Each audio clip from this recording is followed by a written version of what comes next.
What is up, NFC West football fans, and welcome into another edition of the NFC West Roundtable powered by BetUS. Week 5 in the books, and we turn the page to Week 6 as we cover all of the NFC West games in the upcoming Week 6. And before we can even dive into it, we got to dive into all of the fellas, getting them into the show here. Brandon, Mike, Jake, and Jesse. Fellas, the season is humming by. We're already into Week 6. Jake, your Rams are on a much-deserved bye, a much-needed bye, so we won't be able to predict a Rams game this upcoming weekend, but we will be able to predict a Thursday Night Football interdivisional game. We are just a couple of nights away from a huge showdown within the NFC West, and as we talk about that game, we'll head over to BetUS and take a look at the line for the matchup between the Seattle Seahawks and the San Francisco 49ers. Right now on BetUS, the Niners are a 3.5-point road favorite heading to Seattle on Thursday Night Football. It's setting up to be a hell of a matchup. I know Thursday Night Football, it's not always the best. This game should be good. And not even if it's not great on the field, it's going to be massive for the implications it has within the division. So the Niners currently a 3.5-point favorite on BetUS. All the lines right now for Week 6 are up. If you want to take advantage of them, take advantage of the promo code we have going on for you at BetUS. YouTube150 is the code that gets you 150% sign-up bonus up to $2,000 on your first deposit and 125% bonus on your next 2 deposits after that. All right, let's dive right into Thursday Night Football, gentlemen. I cannot wait for that game. Mike, I'll start with you. 3.5-point favorites are the San Francisco 49ers, both the Seahawks and the Niners coming off of losses. Who bounces back on Thursday Night Football? I love these division games. You never know what's going to happen. And I know I like to kind of look at the stories, outside the field, and obviously the 49ers need a win. But so do the Seahawks, right? They go on a 2-game losing streak, so they want to bounce back. When I'm looking at both these games, I don't know, like both these teams, I don't know. I feel like the 49ers are going to have the edge on it, but I'm going to give it to the Seahawks. I'm going to say the Seahawks are going to win this game and just put the fork in the San Francisco 49ers. It's something just more what I would like to see. What I would say here is I say the Seahawks win 27-21 Seahawks.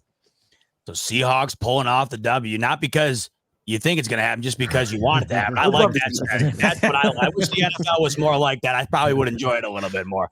Jake, you're on the bye this week, like I mentioned, so you get to sit back, relax, let your Rams get healthy, and you get to start the week off with an awesome interdivisional matchup. Who do you have taking it and why? I got the 49ers in this one, which I think would be the best case scenario for the Cardinals, for the Rams. I think if you're trying to get into, first place, and we've talked about it, if you want to win, you want to go to the playoffs, you might have to win this division. And so I think the 49ers are going to win this game, but I do think that'll help because, it keeps the wins down. Seattle could get to 4 wins with this win. But the reason I think the 49ers, they're a desperate team right now. Wasn't overly impressed with Seattle against the Giants. They're really banged up. I understand the 49ers haven't looked great on the road, but I think they're going to win this game. I think Lyle Shanahan's probably kicking himself right now about Jordan Mason not running the ball with him enough last game. I think they're going to do that this game. And the reason I think they're going to do that is because you look at Tyrone Tracy Jr., what he was able to do for the Giants this past week.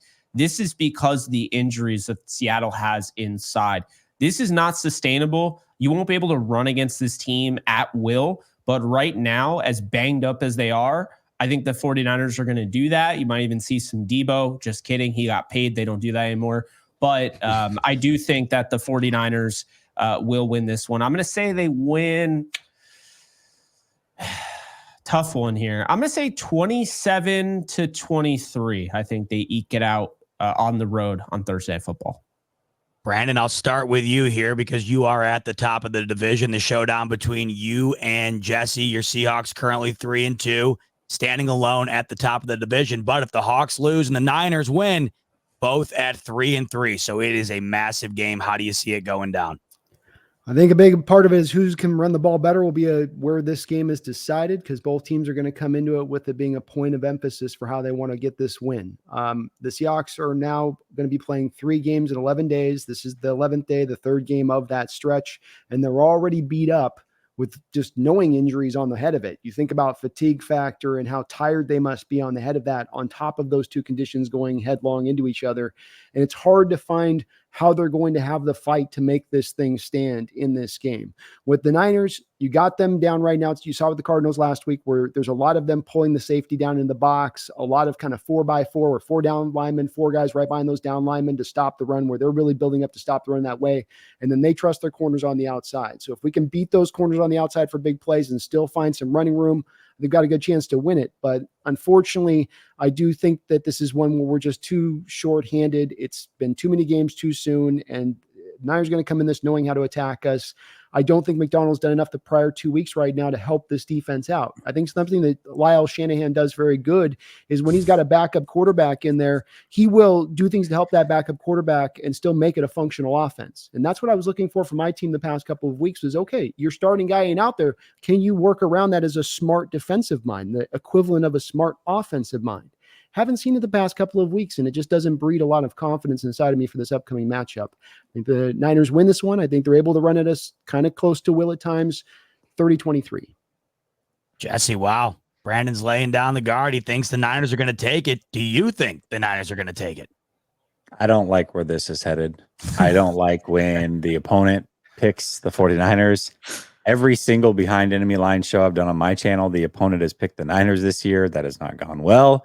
And quite frankly, low key, Mike is really good at picking games. And it seems like when we all think it's going to be one way and he's like, no, I'm telling you, the Rams are going to lose to the Bears. No. I'm telling you that he's always right. So, I mean, I don't feel good about this. I mean, we've got that. We've got the 49ers on the road.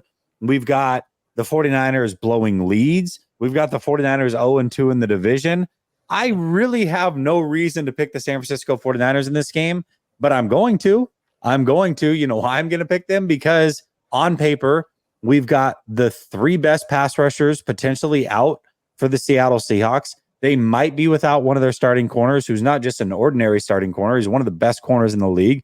They are likely without their best defensive tackle, and I think injuries are just too much. That defense looked bad against a Giants offense that is bad because of the injuries. And so because of that, I think the 49ers will win this game.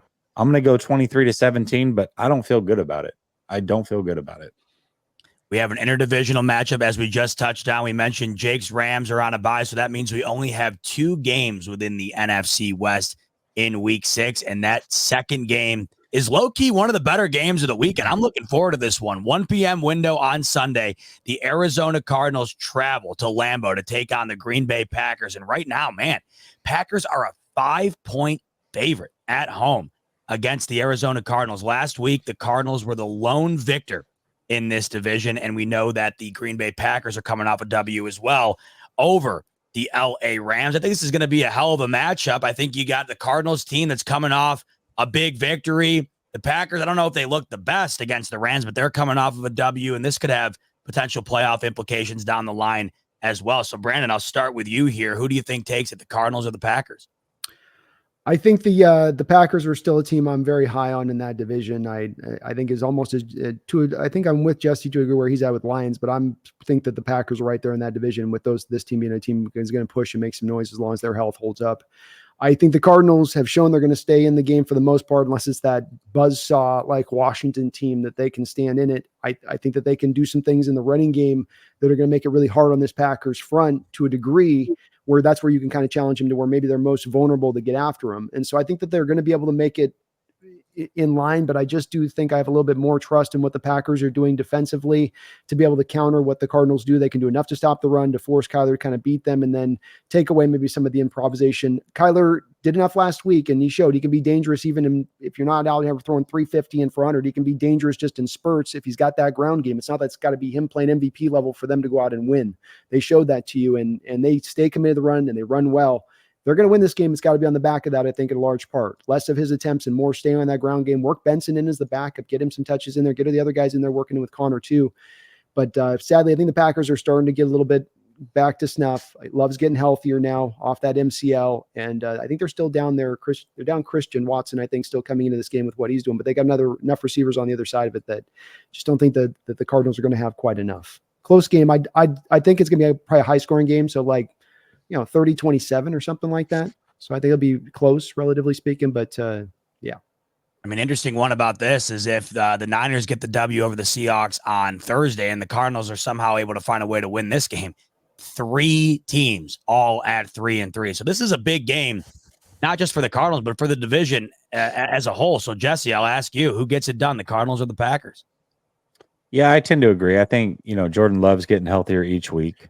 They're at home. I think the Cardinals are coming off of a big win, but the Cardinals are battle tested. I mean, we went through their schedule. It's been a gauntlet, and this one's not any easier, by the way. But I keep saying the same thing every single week about them. And last week, it's not like this didn't show up. I mean, this was very true to form. They can't generate a pass rush consistently, and they're going now up against the Packers, which is, I think, like a top 3 offensive line in football. They're a really good offensive line. So Jordan Love's getting some of his mobility back as well. And I think Will Hernandez being injured is a big loss for the Cardinals. They were already without arguably their best offensive lineman, and now I think Will Hernandez is probably their second best offensive lineman. I think he's a good player at the very least. I mean, I know that that's going to hurt them. And so I just think that ultimately they'll probably lose this game, but I actually have the same score as Brandon. I'm going to go 30-27. I outside of the Washington game, the Cardinals are showing they hang around in these games. They can run the football. Kyler Murray is playing good football himself at this time. And the defense is not bad. There's not a lot of names over there. They can't generate a pass rush, but they're actually a pretty decent defense. So I think they're going to hang around. I do, but I'll go 30-27 Packers as well. Jake, how about you? How do you see it going down? I had the same exact score, 30-27 Packers. Oh, Mike's going to pick the Cardinals and be right. Perfect. Go ahead. So the reason I got the Packers, well, the reason I got it close, let's start with that. Neither of these teams can stop the opponent in the red zone for whatever reason. The Packers struggle at it. The Cardinals struggle at it. Yeah. I think this is shaping up to be kind of one of those, well, defense doesn't really matter in this one. Let's just see who has the most points at the end. I think there's going to be a lot of just airing out the football. Kyler Murray, Jordan Love.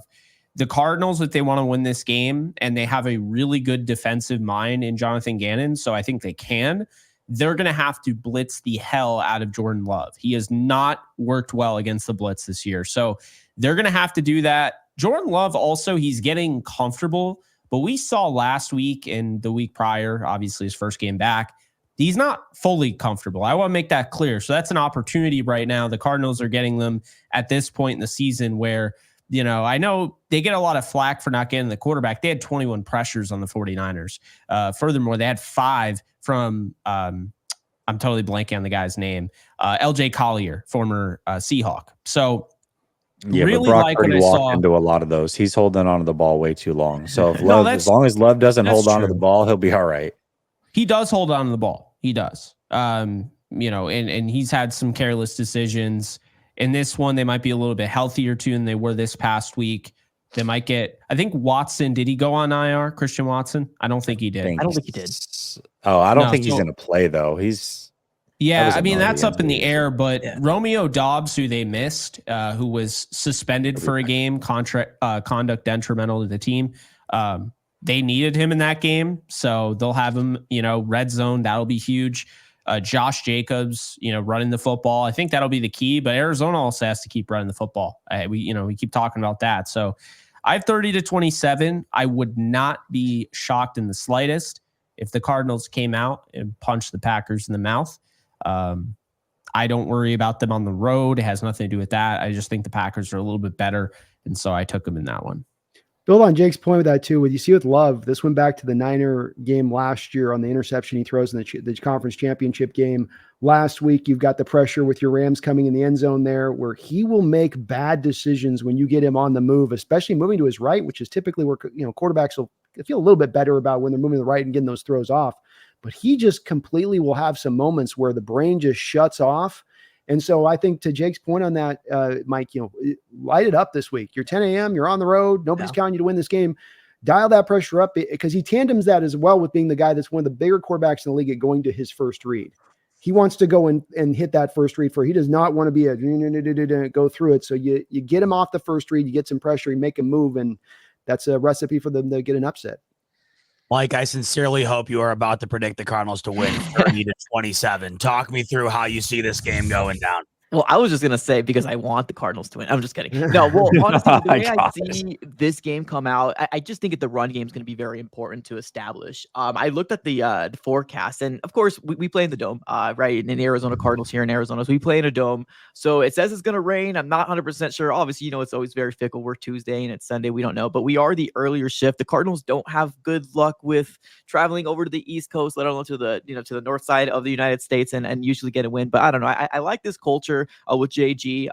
There's no excuses, right? You got to make sure that you pay attention to the little things here. And I think this team understands what potentially is at stake here. And it could potentially be the Cardinals being a 3-3. And that's a big win if the Cardinals can somehow find a way to get a win here. Now, I do understand that the Green Bay Packers are currently right now sitting, I think, tied at number 3 at 3-2. That division alone is it's almost kind of like us, but they have a little bit more wins than us. But this is going to depend on the run game for me, for the Cardinals, or who's going to be able to run the game the best.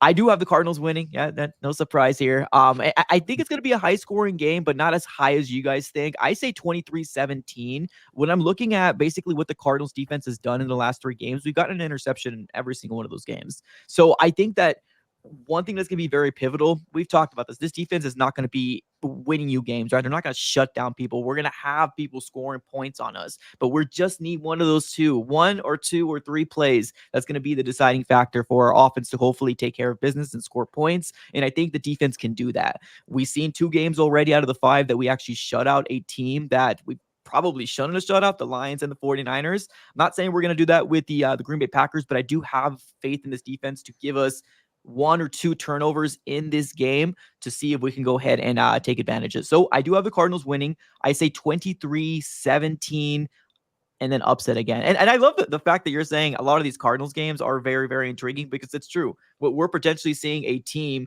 come out of nowhere and hopefully make a staple point. It starts here in Green Bay. No doubt about it. And week 6 starts with an interdivisional matchup. It's going to be a fun week for the NFC West. Jake, despite your Rams being on a break, we got a couple of good games to dive into next week. So with that said, on the way out the door, make sure to hit the like and subscribe button so you can tune in to us recapping all that goes down in week 6. Also, make sure to take advantage of the 150% sign-up bonus we have going on at BetUS. Promo code is YouTube150. That gets you 150% bonus on your initial deposit up to $2,000 and 125% bonus on your next 2 deposits after that. The week 6 picks are locked in. We can't wait to talk about the results with you next week. For Brandon, Mike, Jake, and Jesse, I'm your host, Zeba, and we'll see you on the next one. Rams are losing to the bye week.